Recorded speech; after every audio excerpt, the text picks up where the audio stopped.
Sveiki, šiame epizode pasidalinsiu, kaip reiktų atlikti Focus stackingo metodiką Photoshop arba Helicon Focus programa. Video bus padalintas į dvi dalis. Tai pirmoji daly tiesiog pademonstruosiu, kaip rekomenduočiau atlikti patį fotografavimo procesą tam, kad paskui gautųsi geriausias rezultatas. Taigi aš naudoju Fuji X-T5 kamerą ir meniu langas bei nustatymai gali kažkiek skirtis priklausomai nuo jūsų turimos kameros, bet pagrindiniai nustatymai tai turėtų būti šie. Pirmiausia yra white balance, tai jisai turėtų būti kelvinais fiksuotas, nustatomas white balances.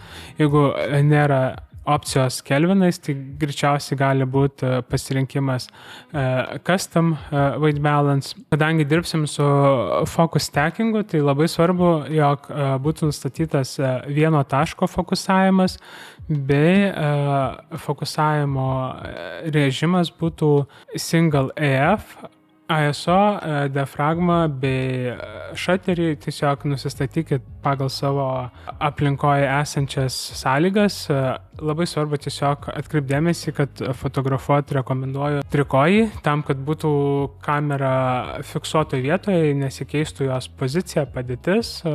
Tas labai svarbus momentas. Tai išlaikymą gali tikrai drąsiai daryti daug ilgesnį. Tai pasirinkęs visus nustatymus, tiesiog einu eilės tvarka aplink mano norimą objektą ir pasidarau skirtingų fokuso taškų nuotraukų.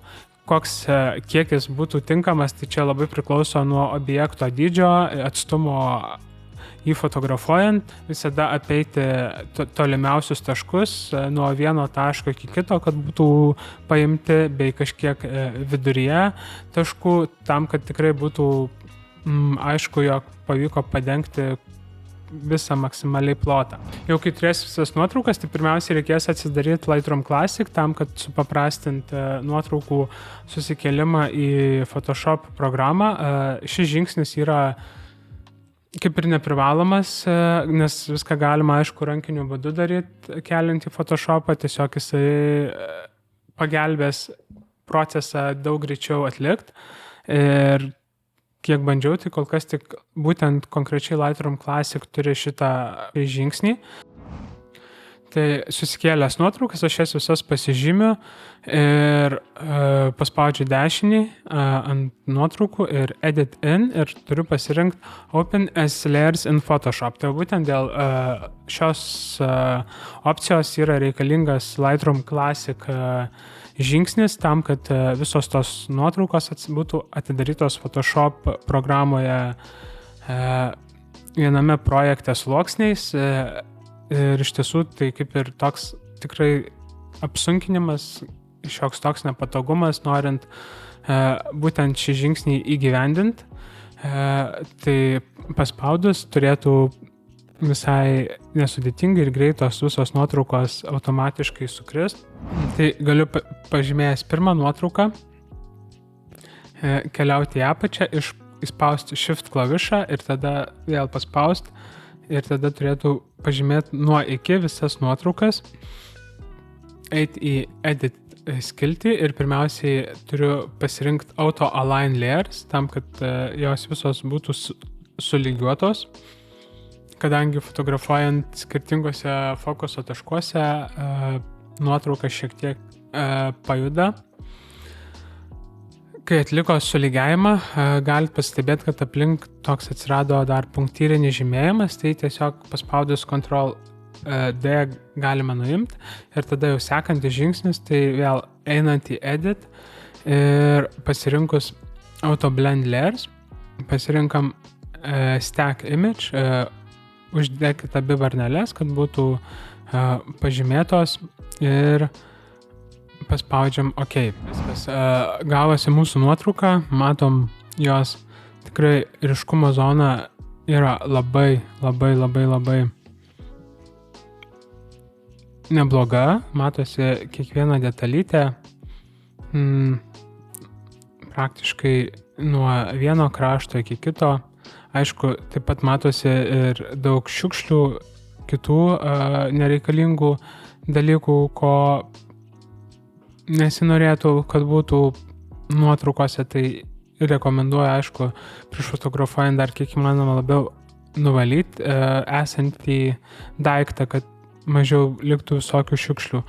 Bet pats principas tai iš tiesų yra pakankamai nesudėtingas.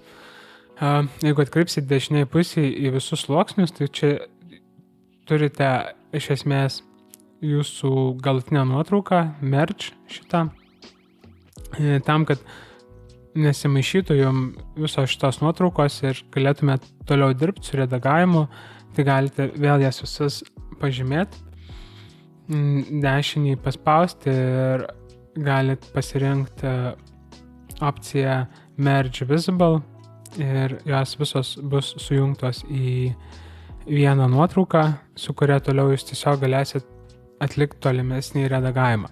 Tai, kaip ir minėjau, šis Photoshop kaip ir žingsnis reikalauja papildomų tokių dar pastangų, tai yra Lightroom Classic naudojimas.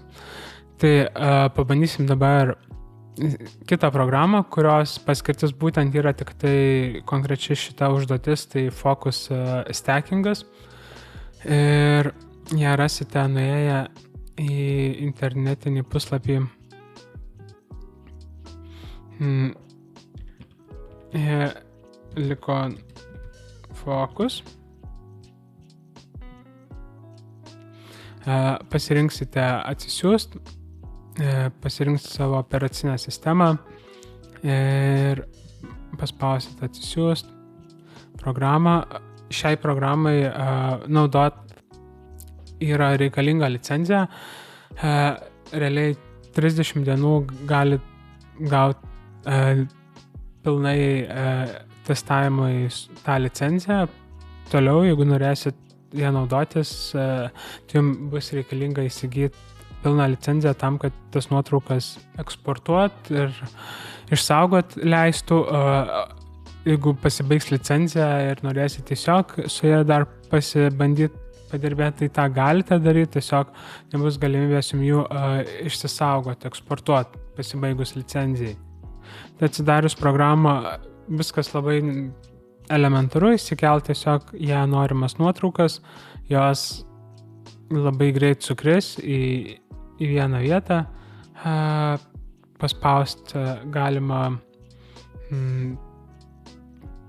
pasirinkti norimą metodą, net yra 3 metodai, tai galite išbandyti kiekvieną atskirai, kaip gaunas. Aš pasirinksiu B metodą, paspaudžiu render, palaukiu labai trumpai ir palyginus viskas pavyko padaryti, nuotrauka sutvarkyta ir visas šis procesas užtruko, pasakyčiau, mažiau nei minutę laiko sukelti ir padaryti rezultatą. Tai iš tiesų yra žymiai greitesnis būdas negu Photoshop programa atlikti šį metodą. O pasibandymui tai tikrai rekomenduoju pabandyti abi technikas, pasidalinti galbūt savo rezultatais, jeigu galėsite, ir parašykite komentaruose, ar teko susidurti su šia technika, ir sėkmės darbuojantis, ir susitiksim kituose epizoduose. Iki.